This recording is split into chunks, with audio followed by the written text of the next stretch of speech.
Good morning student, स्वागत है आप सभी को ऑनलाइन क्लास में। देखिए आज का हमारा टॉपिक है पास्ट परफेक्ट कंटीन्यूअस टेंस और इसकी पहचान और रूल्स के बारे में हम चर्चा कर चुके थे। देखिए पहचान क्या थी इसकी कि हिंदी वाक्यों के अंत में क्या आता है, से रहा था, से रही थी, कॉमा से रही थी। ठीक है, साथ में क्या दिया हुआ होता है, समय भी दिया गया होता है। तो इससे हमें पता चल जाता है कि ये जो सेंटेंस दिया गया है कौन से टेंस का है, पास्ट परफेक्ट कंटीन्यूअस टेंस का है। अब देखिए रूल्स की बात कर चुके थे, तो सब्जेक्ट हमारे चाहे सिंगुलर हो या प्लूरल हो, उसके साथ में केवल एक ही हेल्पिंग वर्ब काम में आते हैं। कौन से आते हैं, हैड बीन। और मेन वर्ब के रूप में किसका प्रयोग किया जाता है, वर्ब की फर्स्ट फॉर्म के साथ में क्या लगाते हैं, आईएनजी लगाते हैं। क्लियर। अब देखिए सबसे पहला टाइप है इसका जो सिंपल सेंटेंस या इसी को बोलते हैं अफर्मेटिव सेंटेंस।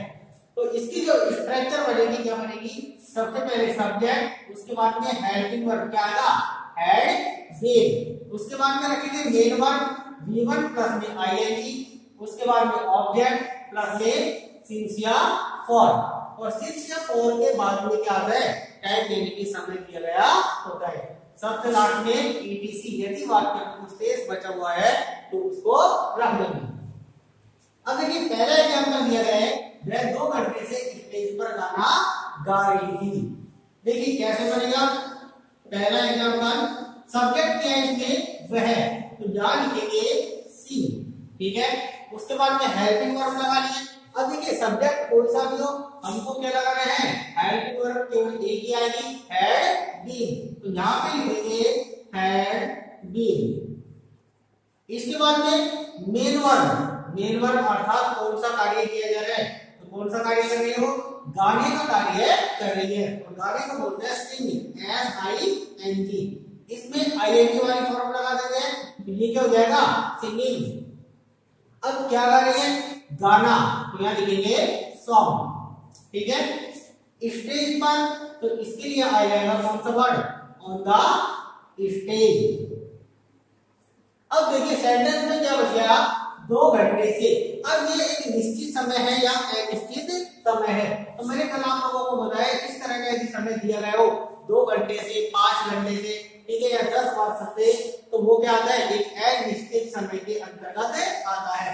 जब समय अनिश्चित हो तो उसके लिए हम किसका प्रयोग करते हैं, फॉर का प्रयोग करते हैं। तो यहां लिखेंगे क्या, लिखेंगे फॉर। ठीक है, और फॉर के बाद में क्या लिख देंगे, टाइम यानी कि जो समय दिया गया है उसको लिख दिया जाता है। तो 2 घंटे में, तो यहाँ पे आ जाएगा 2 आवर्स। क्लियर। तो हमारे जो सेंटेंस बनेगा क्या बनेगा, she had been singing song on the stage for 2 hours. Clear. अब इसके बाद में देखिए नेक्स्ट सेंटेंस, हम सोमवार से स्कूल जा रहे थे। ठीक है, सब्जेक्ट है हमें हम, तो इसके लिए आएगा वी।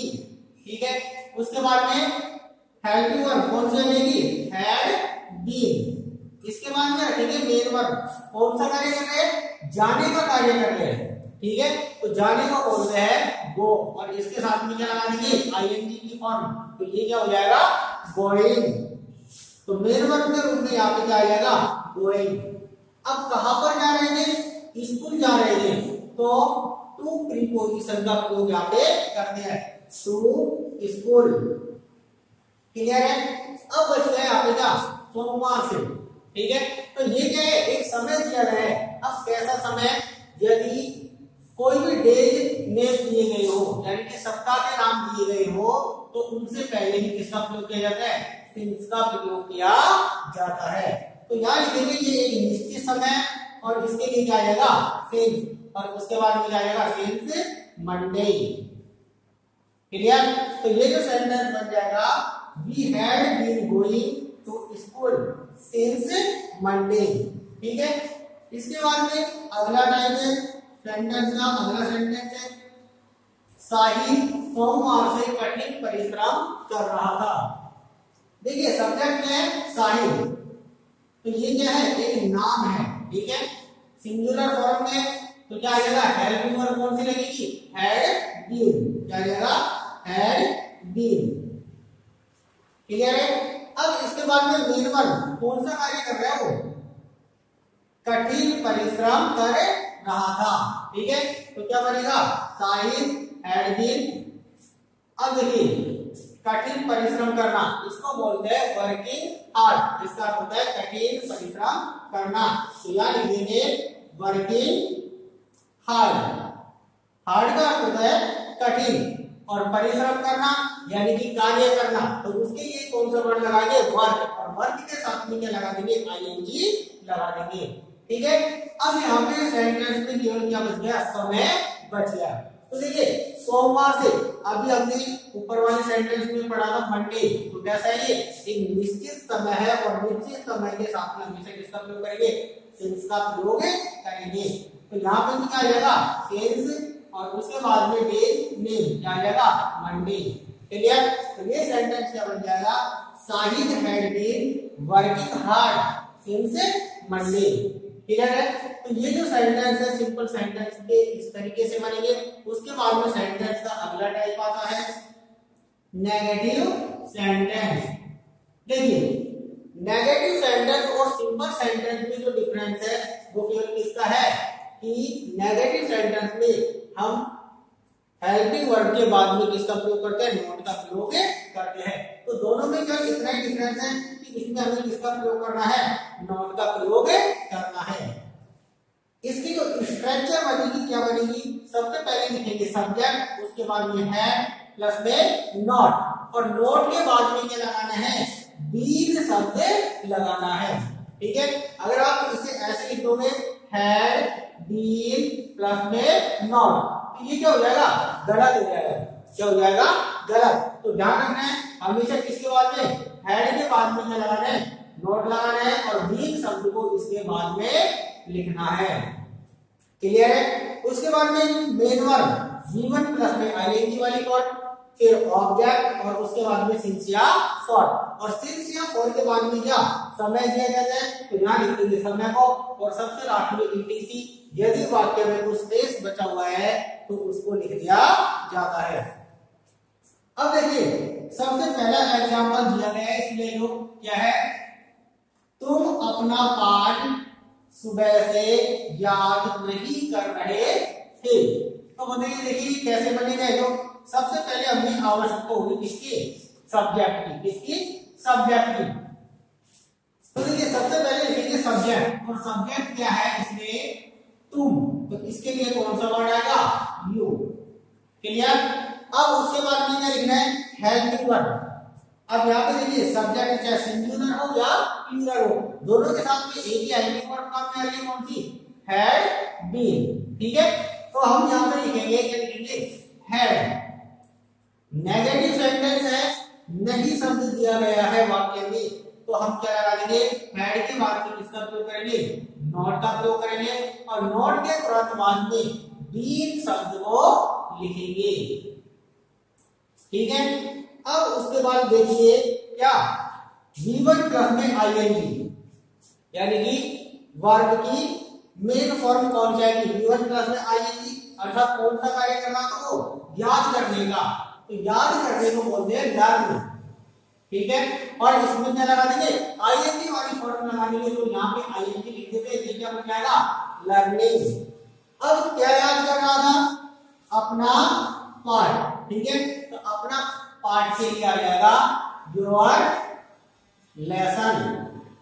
क्लियर। अब देखिए इसके बाद में सेंटेंस में क्या बच गया, सुबह से, यानी कि समय बच गया। क्या बच गया, समय।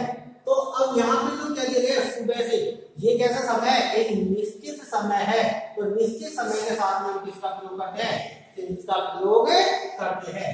यहाँ लिखेंगे सिंस, और सिंस के बाद में क्या आ जाएगा, समय, सुबह से, तो क्या आ जाएगा, सिंस मॉर्निंग। क्लियर। तो इस तरीके से सेंटेंस बनेगा, you have not been learning your lesson since morning. इसके बाद में अगला सेंटेंस देखते हैं, वे 1 घंटे से स्टेशन पर आपकी प्रतीक्षा नहीं कर रहे थे। देखिए सब्जेक्ट कौन सा है, वे, तो यहां आएगा क्या आ जाएगा, दे। ठीक है, इसके बाद में हेल्पिंग वर्ब लिखनी है, हैड। नेगेटिव सेंटेंस है तो इस वजह से हेड के बाद में क्या लगा देंगे, नॉट लगा देंगे, और नॉट के बाद में क्या आ जाएगा, बीन आ जाएगा। अब उसके बाद से मेन वर्ब कौन सा कार्य कर रहे थे वो, प्रतीक्षा करना। क्या आएगा, प्रतीक्षा करना, यानी कि प्रतीक्षा करना अर्थात इंतजार करना। तो इसके लिए लिखते हैं वेट। वेट का अर्थ होता है इंतजार करना या प्रतीक्षा करना, और आईएनजी साथ में लगा देते हैं तो यहाँ क्या बन जाएगा, वेटिंग। क्या बन जाएगा, वेटिंग। अब देखिए किसकी प्रतीक्षा कर रहे थे, आपकी। ठीक है, अब कभी भी वेट शब्द दिया गया हो, ठीक है, या वेटिंग शब्द दिया गया हो, तो इसके बाद में याद रखना है हमेशा कौन सा प्रीपोजिशन आता है, फॉर प्रीपोजिशन का प्रयोग करते हैं। तो यहां लिखेंगे इसके बाद में फॉर।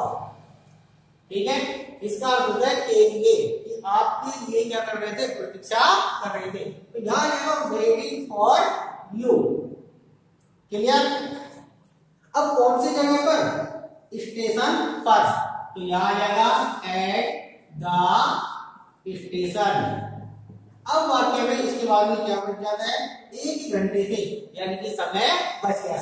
अब देखिए एक घंटे से कैसा समय, एक अनिश्चित समय है, और अनिश्चित समय के साथ में किसका प्रयोग करते हैं, फॉर का प्रयोग करते हैं। ठीक है, तो यहां लिखेंगे फॉर, और उसके बाद में लिख देंगे एन आवर। क्लियर। तो ये जो सेंटेंस बनेगा क्या बनेगा, they had not been waiting for you at the station for an hour. Clear है। इसके बाद में सेंटेंस है अगला, देखिए मैं सुबह से पार्क में नहीं टहल रहा था। ठीक है, सब्जेक्ट दिया गया है आई, तो यहां आ जाएगा आई। ठीक है, उसके बाद में हेल्पिंग वर्ब लिखनी है, तो हेल्पिंग वर्ब कौन सी आएगी, हैड, क्योंकि सिंगुलर सब्जेक्ट हो या प्लूरल हो, केवल एक ही हेल्पिंग वर्ब है टेंस में, हैड बीन। अब ये नेगेटिव सेंटेंस है तो हेड के बाद में हम क्या लगा देंगे, नॉट लगा देंगे, और नॉट के बाद में क्या आएगा, बीन शब्द जो दिया गया है इसको लिख देंगे। अब देखिए कौन सा कार्य कर रहे हैं वो, मेन वर्ब, अर्थात कौन सा कार्य किया जा रहा है, टहल रहा था, तो टहलने को बोलते हैं वॉक। क्या बोलते हैं, वॉक, और वॉक के साथ में क्या लगा देंगे, आईएनजी लगा देंगे। वॉकिंग, कहां पे टहल रहा था, पार्क में, इन द पार्क। क्लियर। अब वाक्य में बच गया सुबह से, तो ये क्या है, समय है, और समय कैसा है, निश्चित समय है, और निश्चित समय के साथ में हम किसका प्रयोग करते हैं, सिंस का प्रयोग करते हैं। तो यहां लिखेंगे सिंस, और सुबह से तो क्या आ जाएगा, सिंस मॉर्निंग। क्लियर। तो याद रखना है अगर समय निश्चित दिया गया हो या फिर पॉइंट ऑफ टाइम हो तो उसके साथ में सिंस का प्रयोग करते हैं, और समय यदि कैसा दिया गया हो, अनिश्चित दिया गया हो, तो उसके साथ में किसका प्रयोग करते हैं, फॉर का प्रयोग किया जाता है। क्लियर है। अब इसके बाद में सेंटेंस का अगला टाइप आता है इंट्रोगेटिव सेंटेंस, जिसके बारे में चर्चा हम अगले वीडियो में करेंगे।